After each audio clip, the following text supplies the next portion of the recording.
So the message is simple and clear. Everybody eats. Everybody deserves healthy food. Everybody deserves good food. Everybody deserves food in their pantry. And that's just something that I wanted to get across in a very simple and plain way. Everybody eats. Nobody should go hungry. I like to title myself as a creative entrepreneur. What prompted me to choose Gleaners for this program was nostalgia. Back in the day, when I was younger, my mom used to work at a bank. With the opportunity we had to box up some food for the community, Gleaners ended up being a partner. And just from that experience itself, I think it instilled a sense of giving back in me that I've always kept along the journey.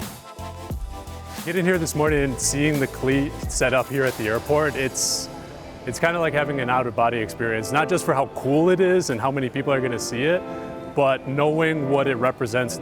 On a day-to-day basis, Gleaners is working with a network of around 400 different partners in southeastern Michigan. You think of schools and pantries and soup kitchens and churches.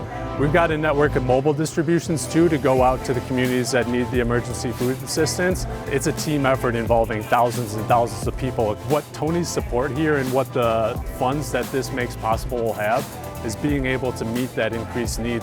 The timing of this, the funds, and just the awareness and everyone kind of learning about Gleaners and the work we do in the process, it really just can't be put into word how valuable it is.